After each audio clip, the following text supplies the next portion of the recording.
Welcome to the Love the Star podcast. I'm Bobby Belt, Dallas Cowboys insider for 105 through the Fan in Dallas, joined as always by former Super Bowl winning NFL scout Brian Broaddus. He is now the co-host of the G-Bag Nation, 2 to 7 p.m. Central, Monday through Friday on 105 through the Fan in Dallas. He is also the pre- and post-game co-host on the Dallas Cowboys radio network. And Brian, this is a unique setup for us. You left my power supply, my battery, but you know what? We knew this was draft day, and we weren't just going to deprive people. So I'm on my phone. You're in a side studio somewhere here at the station and in the bowels of the station with Texas Rangers pennants and flags over your shoulder today. But we wanted to make sure that we were here for you guys and ready to talk some NFL draft. Brian Broaddus, how you doing? Is it like Christmas morning for you? Happy times, Robert. I have to admit, I love the draft. You know I do. I appreciate everybody that's worked so hard on it with our partnership with the Dallas Cowboys, DallasCowboys.com, what we've got going at 105.3 The Fan, with yourself, then with Zach Wolchuk. And I'm just really looking forward to it. Every draft has a unique tone to it, and I don't think this one will be any different when we kick this thing off tonight. Yeah, absolutely. I think there's a lot for us to unpack here, a lot to look forward to. There's also some developments on the free agency marketplace with the Dallas Cowboys and a potential reunion for Ezekiel Elliott. We'll get into that in just a second. First, I am going to have to say, not only is it draft day, Brian, but it is also the start of regional playoffs in Texas high school softball. And I know the girls over at Keller High School, who I'm repping today, they are all big fans of 105 through the Fan, big fans of Love the Star. So just want to give them a shout out, wish them good luck as they start the playoffs tonight. I'm going to need them to win this weekend so I can get past draft weekend and be able to go to the next game. But, we absolutely love them over there. Big time supporters. Jessica Paul's one of the coaches. Her husband, Aaron, is a big time listener, a big fan of yours specifically, Brian. So good luck to the girls there at Keller High School softball. And it's an exciting day with an exciting announcement, Brian. We have a new partner, a new broadcast partner here at Love of the Star. It is Chill Boys. Self-care begins with underwear, and that's what Chill Boys is doing. So we've got it set up for you guys. You can go to chillboys.com, enter the promo code STAR. You'll get 15% off. It's if you've ever said to yourself, I'd like to get into Bobby Belt's underwear, you can do that now. You have the ability to do that. Or even your socks. They got socks too, Brian. They do, Bob. And I tell you what, I've already got some samples of some of their products. The socks are outstanding. Matter of fact, I'm wearing a pair of them right now. Super comfortable, cushy, the no seams to catch toenails and things like that. I mean, it's perfect, man. I mean, you don't want to get those toenails caught, and these socks are perfect for that. Their underwear is outstanding. A couple of pairs have worn. They're very comfortable. We get to the summertime months, you don't want just underwear clinging to you and all that. This is very roomy, very comfortable. They got great colors. I got a couple of a pair of purple ones. You know me, my love for LSU, so I have to have purple underwear. They're always going to say, hey, Broaddus is wearing it all the way down to his underwear. Well, Chill Boys allowed me to do that. So thank them for coming on board. Great company. Love working with them here so far, and they're going to be a great partner of ours for Love of the Star going forward. Yeah, big time football fans. We're excited to partner with them. Again, if you've ever wanted to get into our underwear, you can do that. You can slide them on yourself. That's over at chillboys.com, promo code STAR. Brian, let's talk some logistics. Let's talk some football. Before we get into draft specifics, let's talk about the report that came out on Wednesday that a potential reunion is on deck. This from Ian Rappaport. The Cowboys met with old friend and former Pro Bowl running back Zeke Elliott and agent Rocky Arsenault today about a potential return to Dallas, per me and Tom Pelissero. The former NFL rushing champ and his old team don't have a deal just yet, but they are in talks. Your thoughts on the idea of an Ezekiel Elliott return, what that would look like, what role that would play, and would it have any impact to you in your mind on how they approach the draft over this weekend? No change in the draft, because I still feel like they need an elusive back, even with the backs that they currently have on their roster. I felt like they need a guy that's got a little wiggle, that can make people miss. We're going to see those kind of backs in probably the first couple of rounds. When you get with Brooks from Texas, Benson from Florida State, there's some other backs in this draft too. Lloyd from USC is another one that's got that little bit of that looseness, the wiggle. Doesn't change at all. I did when those reports were coming out. I did contact a couple of members over at the front office with the Cowboys and say, hey, is there any validity to this? And they said, yeah, we're just in the stage of talking right now. So, yeah, they're the thing about Ezekiel Elliott, he loves to play football. He's a great teammate. You're probably going to get him on the right price for what he wants to do. And if you pair him with somebody else, I think this could be something that could be a very good match. I think he went to New England. I remember being on radio in New England during training camp, and when the Patriots were talking about signing him, and I was like, all the things I just talked about, him as a teammate and his competitiveness and all this. And sure enough, he went to New England and he did a nice job for them. He really did. On a bad football team, he played very hard. He had some production, and so in a specific kind of role, I think Ezekiel Elliott could help you with the split back situation. So I see why the Cowboys are doing what they're doing.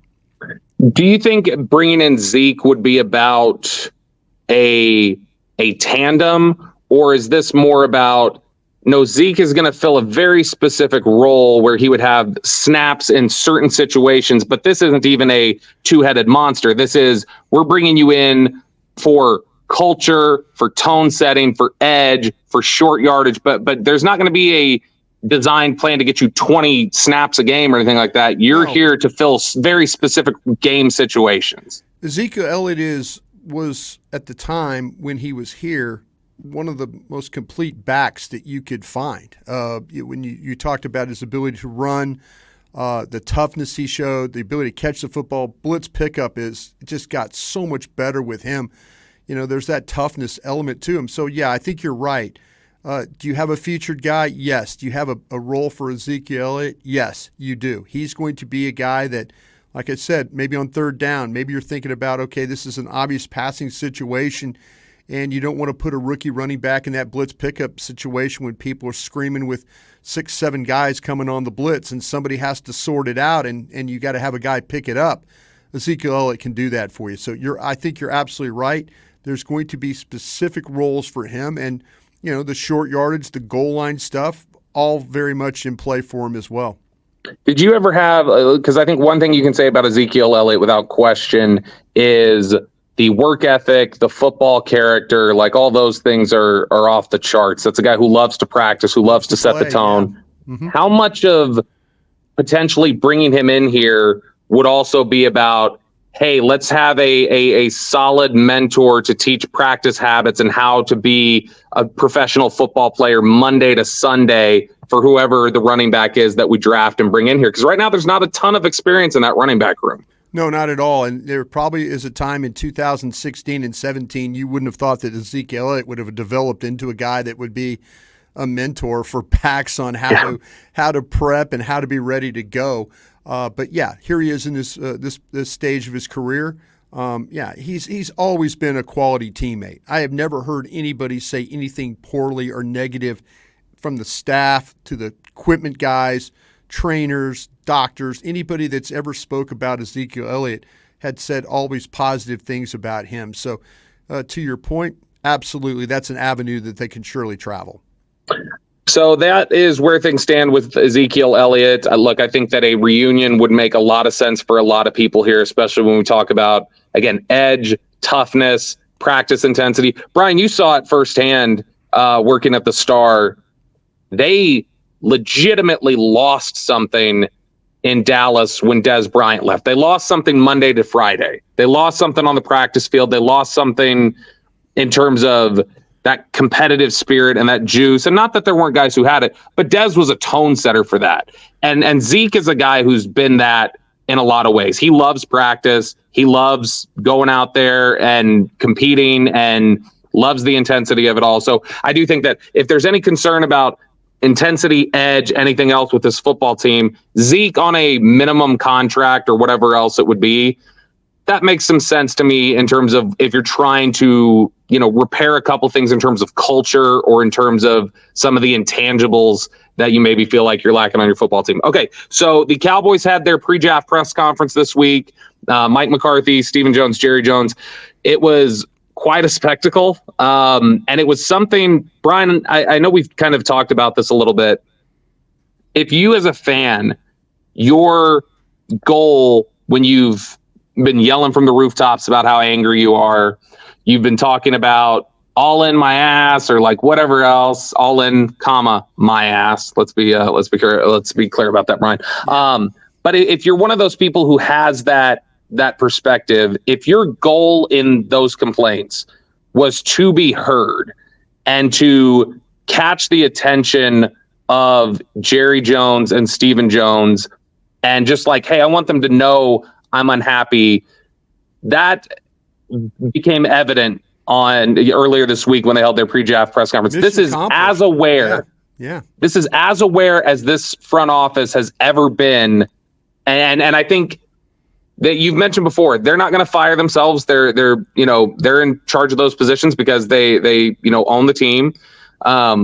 But so they don't have the normal pressure of like, you're going to lose your job. But if you want to talk about having them feel the pressure or the heat of just the intensity of negative commentary and opinion, Tuesday confirmed that they are hearing you. And this is as much pressure as I think they visibly shown that they're feeling from the fan base that I can remember in a really long time. A lot of things happened in that press conference that we haven't seen before, and you're absolutely right to identify that the fans' disdain for the way that things are currently being run, the frustration levels. I was talking with a dear friend of mine last night. Matter of fact, a guy that absolutely loves you as a broadcaster, my buddy Prince Faisal in Saudi thank Arabia. you. I love Prince Faisal. And Prince Faisal he's a huge Bobby Belt fan. And he was talking about, and I said, once I got past all the niceties that he was saying about you, we had an actual conversation that meant something. But the thing with, a longtime Cowboy fan, he goes back as a young man himself when they were going to Super Bowls. He was traveling from overseas to go to Super Bowls and be a part of that. He loves Jerry Jones. He respects Stephen Jones. But even now, there's a sense of frustration with him. And, and he has a dear friendship with those guys. That's how I met him through the Jones family. But his disdain right now is the fact that it's, I'm watching playoff hockey at 11:30 at night, and he's been up all night thinking about the Cowboys and, what he heard in that press conference. So I think you're clearly onto something. I think they were somewhat defensive in several areas about the way that they operate. We saw something that was very unusual from Stephen Jones, maybe a little out of character from him, that him going after agents, pointing the finger at agents, that, hey, that it takes, Jerry kind of talking about a situation where he's going, I'd like to see more action. I'd like to see more leaves.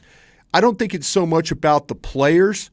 I think it's about the agents. And I say that in a way that agents are now trained in a way to, when you're dealing with the Cowboys, if you do nothing, eventually they are going to give you what you want. So, we saw what Detroit was able to do with their two players, with St. Brown and, Penny Sewell. That agents deal. I think there's a lot of agents that really do like Stephen Jones and Jerry Jones.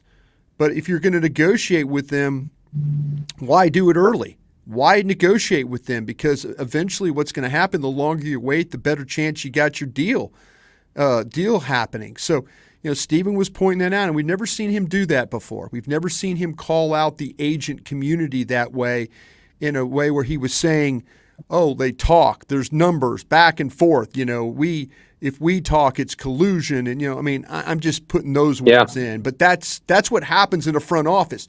You call somebody else, it could be deemed as collusion. And, you don't want that to happen to you. But these agents, they're calling each other and like, hey, where are you at on this deal? Where are you here?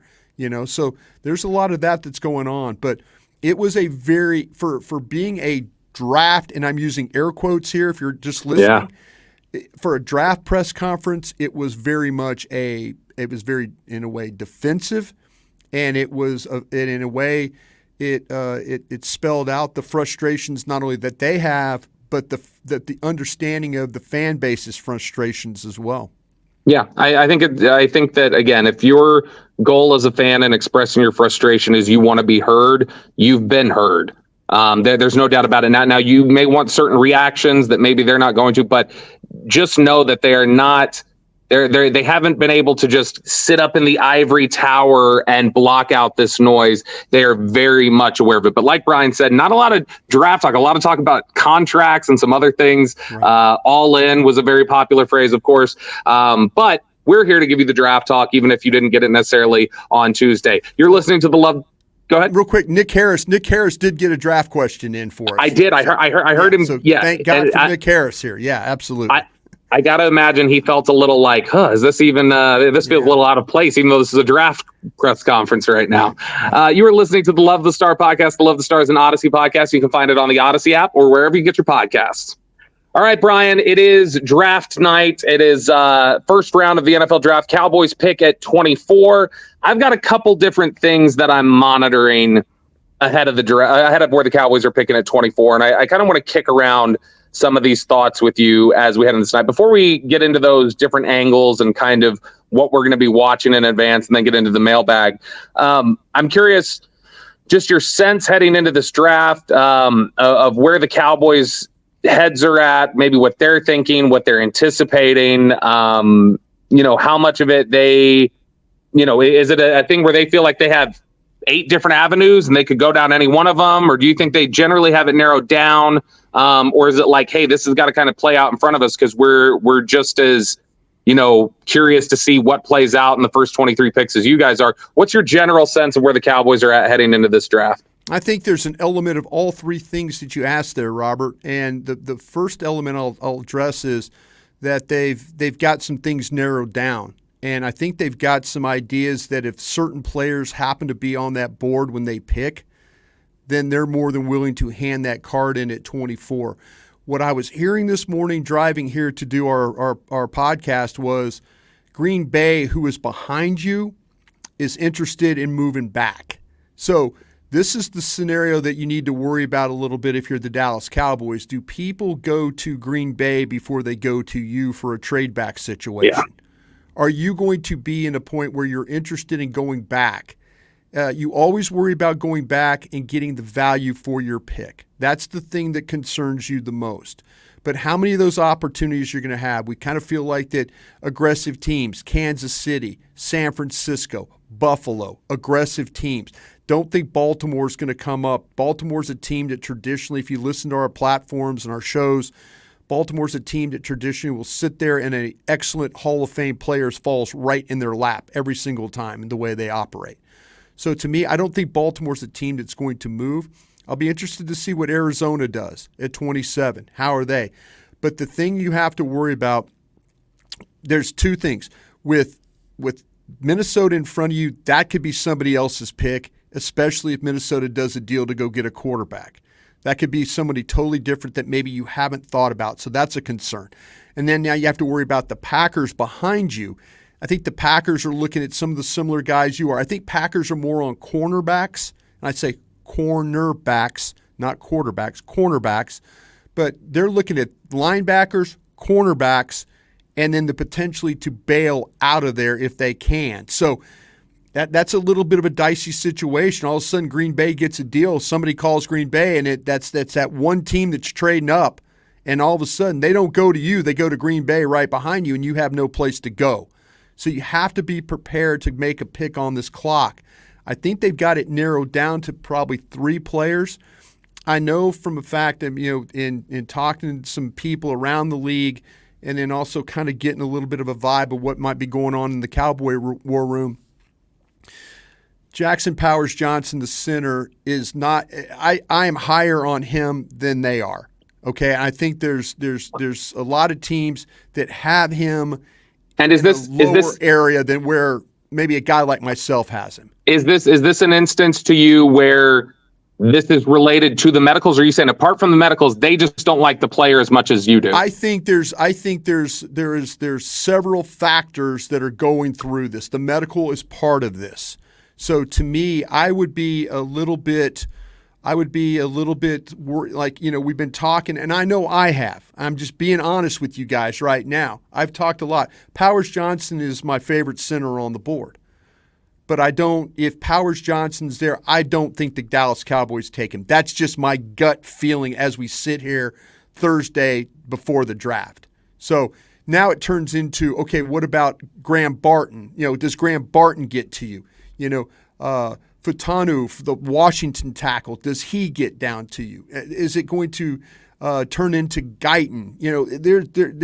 They're probably got this thing narrowed down on names that would be there.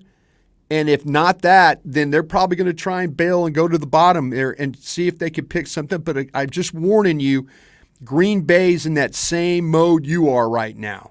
And if somebody goes to Green Bay and gets a deal done earlier, and it's that one team that's going up, that could be a little bit of a, hey, hang on to your rear. We're gonna have to sit here and make a pick. I think you have some great names there.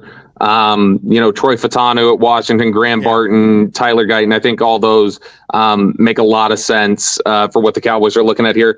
Brian, let's cover over a couple of these things that I'm watching heading up to pick 24. I'll get your thoughts on these and we'll touch them around. Number one, to me, I think the thing we're all watching tonight, probably most prominently, is just where are the Graham Barton landmines? Yeah. Does Graham Barton make it down to you at 24? So, Brian, that'll be my first question to you. Your anticipation, there's some buzz. Some people are saying he could go in the teens. Others are saying no, he should be there. In general, what is your expectation for tonight? Do you expect Graham Barton to get to 24? I really don't, Robert. Not at this point in time. I just, you mentioned the landmines along the way. The one that seems very clear is Pittsburgh, and then there's the Miami one that, you're starting to hear a little bit buzz. The fact that Powers Johnson, I don't believe he's the number one center on a lot of boards. And now if you're going to go get a center, and I'm not saying that Powers Johnson won't get drafted, but I don't think he's going to get picked in that area that when we started this journey in January, we were talking about him. Like, there was times where, oh man, he's going to go to the Dolphins, he's going to the Steelers, he's going to Philadelphia. You were hammering him at those spots. And now I think Graham Barton is taken over as the spot guy at those spots for centers. Do you think Frazier could go ahead of Jackson Powers Johnson at this point? There's a possibility. There's a possibility there. And I think if Dallas were to trade back, I would be interested. I know we've talked about the BYU tackle a lot. Maybe the guy that's getting a lot of play. Not only, I believe, from the Cowboys, but people in the back end of that draft, is our tackle from Arizona is getting a lot of play in that. Jordan Morgan, yeah. And people are thinking, well, he could play tackle, he could play guard. Keep an eye on Morgan from Arizona. In at the end of the draft or trade back situations, again, Cowboys and Packers seem to be looking at the same kind of guy, except they're looking at cornerbacks more than you are. So that's something you just got to – but they're looking at Morgan and guys like that too. So this could be – this could be a little bit dicey if you're looking at that particular player. I think I'm in agreement with you. I don't think Graham Barton makes it down to 24. No. If he does, I think that's an easy pick for them. Hand in the card. We'll have to see that. Here's the next question for you, Brian. When does the run on offensive linemen begin for you? I feel like Joe Alt to Tennessee at 7 has been a very popular pick, and that's not one that was ever going to slide. But there's some question about, okay, in what order does Fashanu, Fuaga, Fatanu, what order do these guys go? Where does this start? It looks like you're starting at about 9 with the Bears. That's the earliest next domino to fall. What about did Daniel Jeremiah mock draft Latham to the Chargers at 5? He did. I wonder if what that is he is anticipating a trade to 12, and he didn't want to mock the trade, but he did want to mock the player. Okay. And so he put Latham at 5, but I mean, it could absolutely go earlier than that. But if you start that run on tackles, could start as early as the Bears, and then there's some landmines there of Raiders, Saints. I think some people have suggested Seahawks could be in on that. We already know Pittsburgh, potentially Miami, all these different areas. Where do you think the run begins on the offensive linemen, and at what point does the run start where it jeopardizes what the Cowboys want to do? If it starts at 9, does that jeopardize things? Or if it starts at 15, do you feel like, hey, somebody will get to them because it started too late? If it starts late, they've got a better shot, of course. That's just logic. But if this thing goes early, I think that you have to worry about that a little bit. The thing with these guys. I mean, it to me, it's a I think Dane Bergel and I disagree on this. I think it's a deep class of guys overall. I mean, if Dallas were to grab a center, say they do get Barton or Frazier, on a trade back or whatever, I think there's some other tackles that you could get probably in that third round that could, I like Rosengarten from Washington. I think there's a little bit, if you maybe miss out on that guy, that you would say, okay, I'm comfortable with these other guys. I'm comfortable. Yeah. It's not like if you miss out on a defensive tackle, you're probably worked a little bit. You're probably, as we'd say, probably screwed a little bit because it just doesn't stretch. Yeah. So any early run, it could be a problem. But like I said, I kind of feel like that. Just talking to guys around the league, it seems like the consensus guy that's there is Guyton. It just seems like every time it's like, I ask about, well, hey, is Latham going to be there? No. I had a guy a general manager tell me, because I threw out some names, we were talking to him on the draft show, and Nick Harris was from DallasCowboys.com. He threw out Latham's name, and I threw it out there just to a general manager friend of mine. I said, Latham, 24. He goes, no way. He ain't getting to you at 24. And I'm like, oh, okay. So, that's something. Oh, I think the league is very high on Latham. I think there's a lot of teams that would like Latham over Olu-Fashanu. I think you're right about that. I think you're right. And it's part of that pedigree too. I think around 12, if you get a Chargers trade down to 12, and then you hit Chargers, and if the Raiders are wiped on quarterback options and the top 3 receivers are gone, and then you've got the Saints, I think you can start a run there where you're boom, boom, boom, boom, boom, and that makes things a little bit dicey. Brian, one of the things Jane Slater had talked about, she tweeted on Thursday, was she said, look, there might present an opportunity to trade up and get an offensive lineman if enough quarterbacks go early enough. So, Brian, the other thing we got to watch here is how many quarterbacks go ahead of the Cowboys, because I think there is starting to build a sense of Penix could go in the top 12 here. Yeah, that's the thing that, to me, I'm looking, Michael Penix, I have it at 20 on my board. But if you talk about the quarterbacks, you mentioned Caleb Williams, Jaden Daniels. Now you're starting to go down and down and go through these quarterbacks, and then I got Penix in there, and then we'll see what happens, with our with the Michigan, with JJ McCarthy. With McCarthy, we'll see what happens with him. I'm totally on board with that. Let all those quarterbacks go. Well, let some wide receivers go. Let some corners go. It's going to be. I have a feeling there's going to be some really probably the one defensive player that will probably go early is Murphy from Texas. That would be this draft reminds me very much of, in a way, if I've got this right, in 2005 when we drafted DeMarcus Ware, it was like all these offensive players went ahead of us for like 10 picks. It was just crazy. These running backs were going off the board. Cadillac Williams and all these guys were going. Ronnie Brown. Yeah. All these guys were going, and then all of a sudden the first defensive player to us was DeMarcus. So maybe the same thing is going to happen in this draft. We have all these offensive guys going, but yeah, if you can get Nix to go too, that would be one that I think everybody would be like, all right, hey, that's one more guy coming down your direction. But if I think Dallas were to go up, and I don't see – they did so much work on Fuaga from Oregon State, and I just don't see it.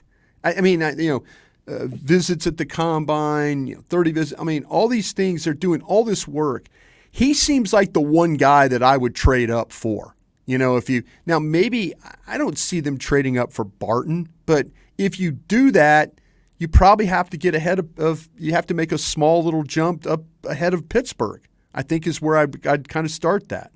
I think, Brian, if you're looking at you mentioned there, if Nix goes, that's a big boost to the Cowboys because that's one more name that helps push things down the board. I think if we're talking about names, like who are names like that who like, hey, there's a chance they go, but if they go, it's going to be beneficial to you. I think we got to watch a couple different names ahead of you at 24. Bo Nix is one, like you mentioned. Yeah. Michael Penix. Yeah. Brian Thomas, the receiver at LSU. Yes. I think probably Johnny Newton at Illinois. Johnny Newton. Yeah. Now, okay. I was hearing some whispers about Johnny Newton that the Cowboys were all over him at that workout when he worked out at Illinois. And so I'm throwing it out there as yeah. But ultimately, I think that if you're talking about trying to get Barton down to you, Newton going would help. Especially, like Miami is a team that's been connected to Johnny Newton. That would obviously help. I think Latu would help too. Latu would, because I don't think the Cowboys would pick Latu. I don't think they would either. If you could get like Verse, you expect to go ahead of you. If you could get a Chop Robinson or a Darius Robinson somewhere in the top 23. These are the types of names that matter. If you could get somebody to take a Cooper DeJean somewhere in the top 23. Again, those are the types of names that I didn't even mention because I've got Drake May so low, if you could throw him in there. I think the Packers behind you, I think if the Packers got stuck, they would pick Cooper DeJean. I think if they got stuck, they're very, very interested in him.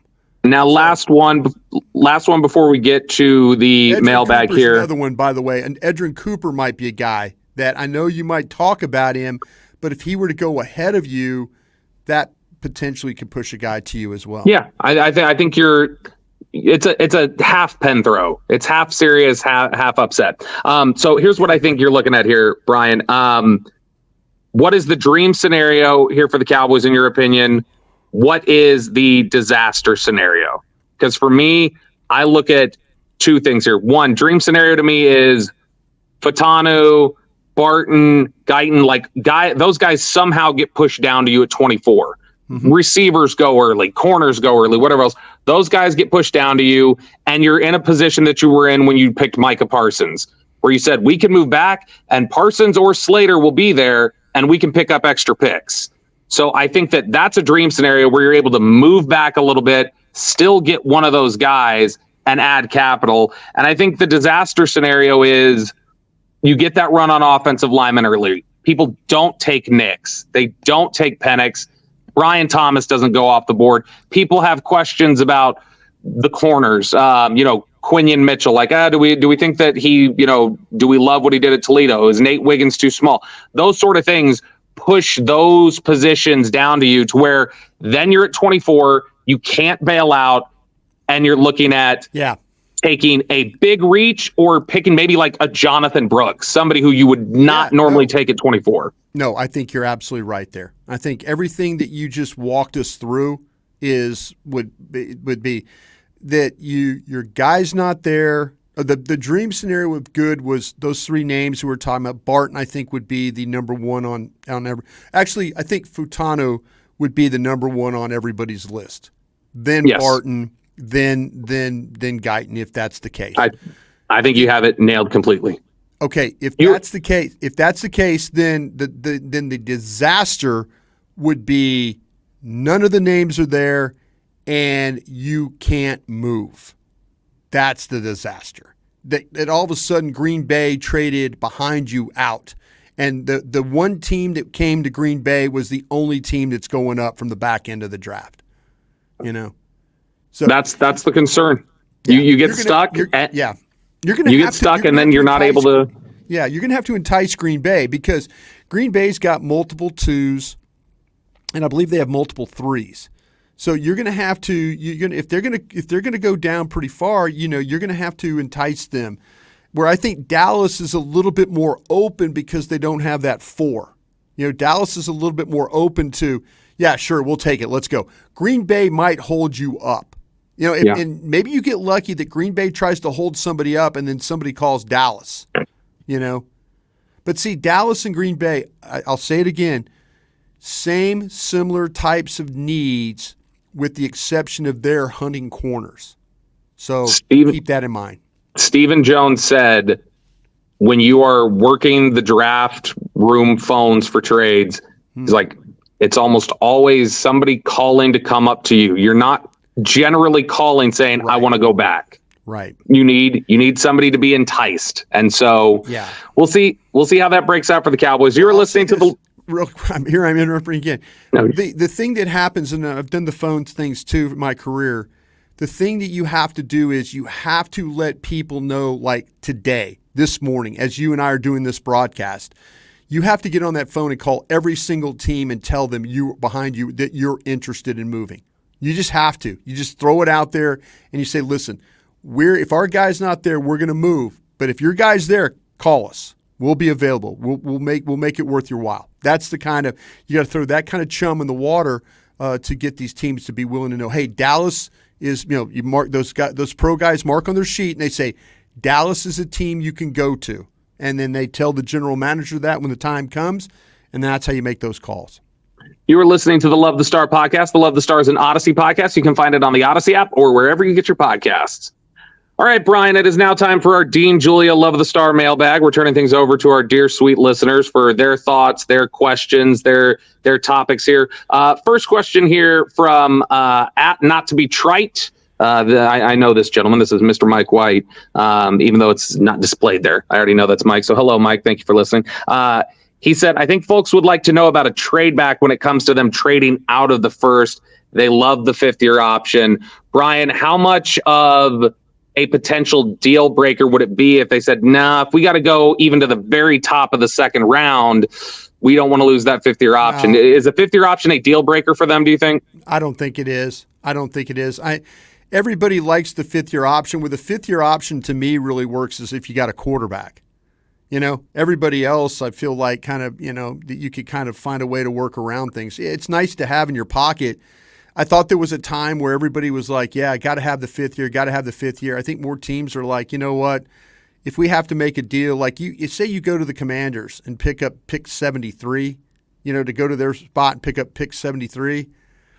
To me, getting a player at 73 and 87 is better than having a fifth-year option. That's just my 2 cents. I'm with you on that too. I think a lot of times, like with CeeDee Lamb and potentially with Micah Parsons and things like that, it's just giving them a reason to put deals off rather than gives them security. Yep. So I'm with you on that 100%. Next question here, Brian. This is from T-Jax ZI. And so T-Jax is asking, or more giving us a platform here. Give us some hope that Will McClay and the scouts can save this draft. What do you say, Brian? No, the one thing that I know about these guys, this guys and gals, they've been together a long time. They have a track record of having success. Maybe to the point where their front office, where their ownership puts so much pressure on them, but they find ways to succeed. We'll see what happens with the last draft. I mean, that wasn't probably one that, you got Overshown hurt. He could have been a guy that could have contributed, been a starter, and all of a sudden it's like, okay, the draft doesn't look as bad. The thing with Schoonmaker, I watched the tape. You watched the tape. Schoonmaker played better at Michigan than he played here. So The hope I have is, though, they when nobody thought that Tyler Smith was worth a damn and was a holder and a penalty guy, they drafted him. Despite what their offensive line coach even thought about him. Joe Philbin. So these guys and gals, they know what they're doing. And I have full faith in them. If you're a Cowboy fan, you should have full faith that Will McClay, the scouting department, put together a board and a stack that can go to battle these next 3 days and replenish a lot of these players that you lost. Yeah, I think that consistently one of the things we've seen since Will McClay took over the draft in 2014 was the Zach Martin draft, right? Right. So since Will took over the draft in 2014, I think consistently what you see is when you take the player that the Cowboys selected if you look at who was the next player picked at that position within relative proximity, like within 20 picks. So it's not like, oh, they picked somebody in the first round and the next one went 2 rounds later. I think that what you see is they've got a consistent track record that hits, and that's that's the guys he's put in place at just under him. So Mitch LaPointe, Chris Vaughn, those guys right there. Yep. Chris Hall does a really good job. They've got great national scouts, Ross Winchie, Klein Kubiak, the area scouts, Justin Stuckey, who's been here for forever, Sam Garza, who I know you've worked with. Yeah, long time. Eric Ellingworth, Brett Maxey, Bo Tollifer. Like, they've got guys who have done really great jobs and are in sync with the coaching staff and understand what does the coaching staff want. We're going to go find that for you. And so I think that if there's one area you can be confident in, it's that they're going to find the right players to fit what the coaching staff wants and needs. And they've consistently done it. Does last year look like a great class so far? No. No. But I mean, that's also what happens when you maybe it'll change. Yeah. It's also what happens when you bank so heavily on the idea of, hey, save us every year. Is that you're going to naturally, the numbers are going to say you're going to miss. And they can't really afford many misses. The margins are so thin. So they're going to need another one. But they're going to need another rabbit out of the hat here. But I mean, this is a staff that's done it before. This is a staff that got you Tony Pollard on day 3, Tyler Biotish on day 3, got you Deron Bland on day 3. They've done the work to bring you those types of players. All right, Brian, question from the Landry Shift. 3 positions you guys would most like to see filled on the first 2 days. Center, tackle, running back. Okay, so I'm almost there with you. Center, running back, linebacker is mine. Linebacker, linebacker absolutely could be. Yeah. If you can pick up, if you could pick up an extra pick on day 2 with a move back, what's the 4th position you're working in? Linebacker.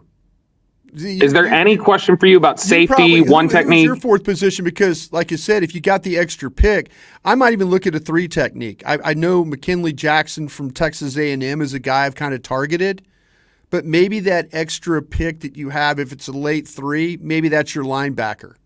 Maybe that's center.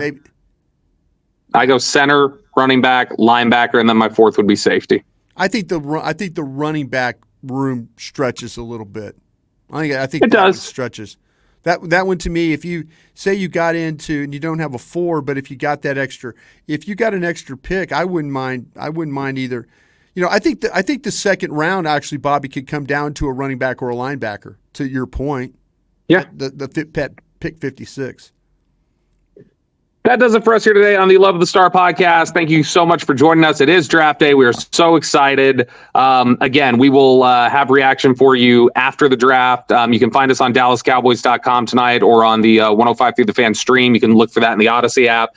But boy, it's you get that nervous energy every year. You get the nervous energy around this time, but it's going to be a long couple days, but it's going to be enjoyable. Can't wait to jump into it with you, Brian, and with Zach Wolchuk, our teammate, and the great folks over at DallasCowboys.com. So for Brian Broaddus, I'm Bobby Belt. We will talk to you guys again when they have a number 1 pick.